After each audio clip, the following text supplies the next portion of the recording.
June 6, 1944.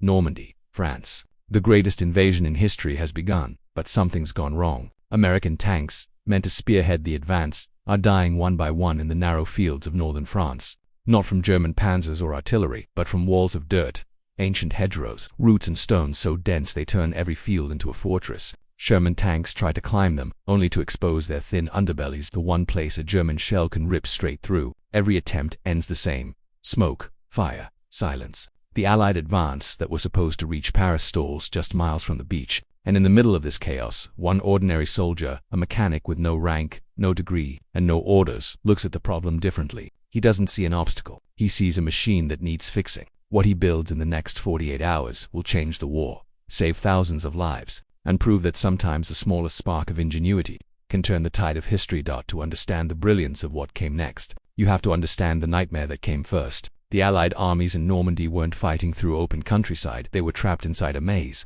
The Norman hedgerows, or bocage, had been built over centuries by farmers marking their fields. They were nothing like the neat garden hedges back home. These were ancient ramparts of packed earth, tangled roots and stones, sometimes 10 feet thick, sometimes taller than a tank. From a distance, they looked harmless. Up close, they were death traps. When a Sherman tank tried to climb over one, its nose lifted high into the air, exposing the thin belly armor underneath the weakest point on the entire vehicle. German soldiers, hidden on the other side with Panzerfausts and anti-tank guns, would wait for that moment. One shot, one explosion, another tank burning. It became routine, almost predictable. The men inside rarely stood a chance. Even the ones who did survive carried the scars, burnt skin, shattered nerves, empty eyes. The Allied advance, which planners had imagined would sweep across Normandy in days, slowed to a crawl. Instead of charging 30 miles inland, tank units were fighting for every hedged field, moving just a few hundred yards per day. Every patch of farmland became its own battlefield, every hedgerow a new line of defense. The Germans barely needed reinforcements. The terrain itself fought for them. Commanders tried everything, explosives, bulldozers, even specialized vehicles, but nothing worked reliably. Each idea broke down in the mud, or worse, got men killed. Morale was sinking fast. Soldiers began to dread the sight of another hedgerow, knowing that somewhere behind it, a German gunner was already waiting. In those suffocating fields of Normandy, it wasn't just the tanks that were stuck. The entire invasion, the momentum, the hope, the promise of liberation was bogged down by nature itself. The Allies needed a miracle. They got a mechanic.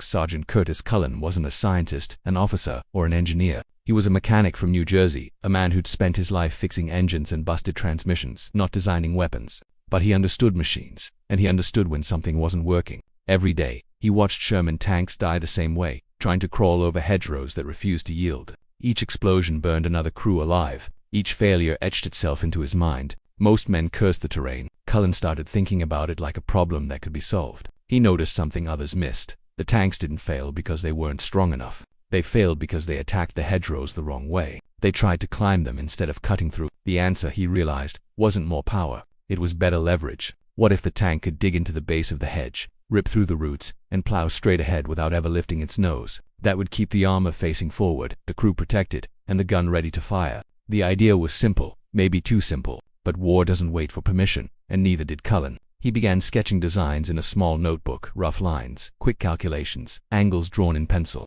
Around him, soldiers joked that the sergeant had lost his mind, but he didn't care. He could see the solution in his head. A set of steel teeth welded to the front of a tank, sharp and low, like the tusks of some mechanical beast. All he needed was scrap metal, a torch, and an officer willing to let him try. Against all odds, one would. And within 48 hours, that crazy mechanic's idea would evolve from a sketch on paper into one of the most important battlefield inventions of World War II. Captain Samuel Morrison had seen plenty of strange ideas cross his desk since DID, but none quite like this one. A sergeant wanting to weld scrap metal onto a Sherman tank and then drive at full speed into an earthen wall sounded like madness. And yet, when Cullen laid out his plan, the sketches, the logic, the calm conviction, something about it made sense. The Germans were killing tanks from above because the Allies kept giving them the chance. Cullen's design promised to take that chance away. Morrison studied the young mechanic for a long moment before finally saying, "You've got 48 hours. Prove it works, or we're both in trouble." That was all Cullen needed. He and a handful of volunteers scavenged the beaches for raw material, cutting apart the twisted steel hedgehogs the Germans had planted to stop the invasion. Sparks flew as torches sliced through the metal. They worked through the night, shaping the pieces into massive prongs, 4 of them, thick as a man's leg, sharpened to bite into earthen roots. They welded them to the front of a damaged Sherman. careful to keep the angles precise, low enough to dig in, wide enough to tear a path. By dawn, the tank looked like something out of a nightmare, part machine, part beast. Soldiers gathered to stare at it. Some laughed, others shook their heads. "Looks like a pig trying to grow tusks," one muttered. Cullen just smiled. "Maybe," he said, "but this pig's going to plow through hell." The next morning, under a grey Norman sky, the tank rolled toward a hedgerow chosen for the test. Officers watched in silence. The engine roared, tracks spit into the mud, and 30 tons of steel slammed into the wall of earth. For a heartbeat, nothing happened. Then the hedgerow split apart, roots snapping like gunfire, and the tank burst through to the other side. The impossible had just become possible.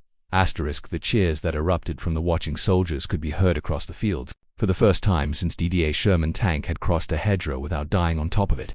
Captain Morrison stood stunned, mud splattered on his uniform, watching the impossible unfold. The modified tank, ugly, crude, and brilliant, had torn through the barrier like it was paper. Cullen's wild idea had worked. But one successful test wasn't enough. They needed to know if it would hold up in combat, under fire, with lives on the line. Morrison turned to Cullen. "Tomorrow morning," he said, "you're going into battle with that thing. If it works again, we'll start building them for every tank in Normandy."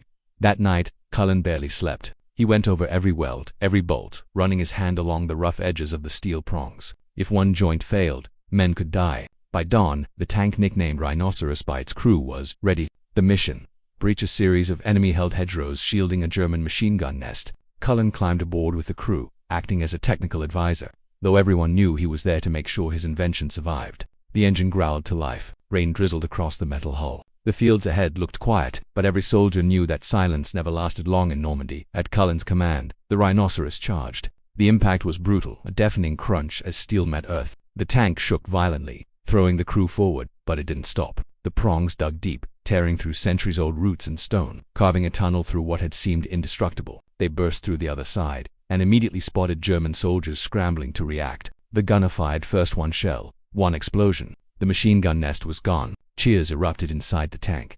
They didn't stop there. Hedge after hedge, the Rhinoceros kept breaking through, opening paths for following troops. Then came the real test. A German Panther tank, hidden behind another hedgerow, its gun already turning toward them. Cullen didn't hesitate. "Go through it," he shouted. The Rhinoceros hit the barrier full speed, bursting through just as the Panther fired. Their own shell struck first, catching the German tank on its weaker side. Smoke poured out, its crew surrendering. Silence fell over the radio. Cullen exhaled, trembling. His invention had survived, and so had they. The impossible idea of a battlefield mechanic had just changed the way the Allies fought a war.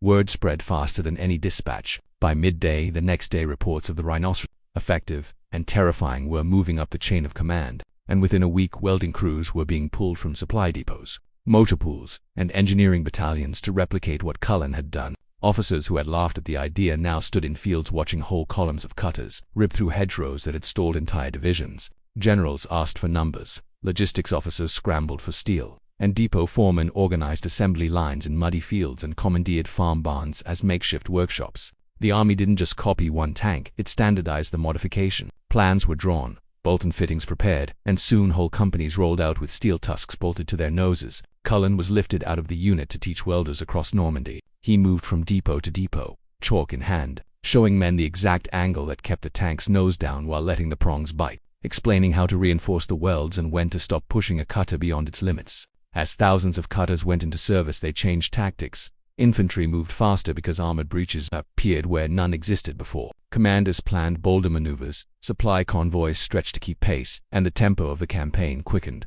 Field crews iterated too, some added serrated edges, others fitted central prongs to cut denser roots, and a simple agricultural-inspired scraper was introduced to clear packed earth from the cutters between breaches. Yet every rapid success came with costs. Logistics strained to follow the suddenly advancing columns. A few units overreached and ran low on fuel and ammunition. Some commanders grew impulsive, launching attacks they might have delayed if the terrain still slowed them. And there were mechanical failures. Prongs snapped against reinforced obstacles. Welds fractured under unexpected stress. Friendly units occasionally misidentified modified silhouettes in bad light. Cullen watched these consequences with a hardening ambivalence. He had built a tool that saved lives and shortened campaigns, but he also recognized it magnified the brutality of war and shifted burdens onto quartermasters and medics. When invitations to parades and press briefings arrived, he declined many, preferring to be elbows deep in steel to teach a welder how to get a clean bead rather than stand for a photo. That cutter became ubiquitous then, ordinary, and like so many wartime innovations, It quietly folded into doctrine, an unremarkable part of a machine that had once been extraordinary. When the war finally ended, Curtis Cullen returned to New Jersey with a duffel bag, a handful of medals, and more memories than he cared to keep. The army had promoted him, pinned ribbons to his chest, and called him a hero. General Bradley himself had shaken his hand and thanked him for unsticking the Allied advance. But once the uniforms and ceremonies were gone, Cullen did what he had always done. He went back to fixing things. He reopened a small garage, repaired engines, and rarely spoke about the war. To his neighbors, he was just the quiet mechanic down the street, the man who could coax life out of any broken machine. They never knew that the same hands once welded an idea that changed history. The fame that followed him home never felt right. Newspapers called him the man who saved Normandy. That title made him uneasy. He hadn't fired a shot or led an assault. He had just solved a mechanical problem. Worse, he couldn't ignore the moral weight of it all. His invention had saved American lives, thousands, perhaps, but it had also made killing more efficient. Every breakthrough came with a shadow. Late at night, the thought lingered. How many men had died because the Allies could now move faster, strike harder, end battles sooner? He never found a satisfying answer. Over the years, the world moved on. The hedgerow cutter became standard equipment, absorbed into the design of new tanks. Eventually, it stopped being an invention at all. It was simply part of the machine. Cullen's name faded into footnotes, known only to a few military historians and the veterans who'd seen the Rhino tanks in action. Decades later, a researcher tracking wartime innovations found him living quietly in retirement, still modest, still reluctant to take credit. When asked if he realized how important his idea had been, Cullen just smiled and said, "I wasn't trying to be important. I was trying to help." Today, his cutters sit in museums, rusted steel prongs welded to the front of old Shermans, simple and unassuming. Most visitors walk past without noticing, but those who stop long enough to read the small plaque understand. He didn't build it for glory. He built it because a problem needed solving, and he refused to believe it couldn't be done. War is remembered in the language of victory and defeat, of generals, invasions, and maps with arrows drawn in red. But history rarely pauses for the quiet minds who make those arrows move. The truth is, wars aren't only won by soldiers charging forward, they're also won by the ones who stop, think, and build. Curtis Cullen was one of those people. He didn't hold command or craft strategy. He held a wrench, a torch, and a stubborn belief that no problem was impossible to solve. In a world consumed by destruction, he chose to create. His invention didn't make headlines in the moment, not like the generals' speeches or the parades in liberated towns. It was a crude piece of steel welded to a tank, a small change that turned the impossible into the ordinary. Yet that simplicity was its genius. The hedgerow cutter didn't just tear through earth, it tore through the paralysis that had trapped thousands of men. It gave momentum back to the invasion, and hope back to the soldiers who thought they'd never move again. And still, Cullen's name faded. The device became standard, absorbed into every Sherman rolling through France, until it no longer seemed like an invention at all. It just was. Maybe that's the mark of true innovation, when something becomes so effective that people forget a time before it existed. Cullen never sought recognition, and perhaps that's why his story endures. He didn't weld those steel prongs for glory. He did it because something needed fixing, and no one else had figured out how. When we think about courage, we imagine the charge, the shout, the fight. But sometimes courage is quieter. It's a man in a field workshop at midnight, surrounded by scrap metal and uncertainty, deciding to try anyway. Cullen's story reminds us that the greatest weapon on any battlefield isn't firepower, it's imagination. A single idea, born from necessity and forged in persistence, can change the course of history. And that's what he left behind. Proof that ingenuity, even in the darkest times, can light the way forward.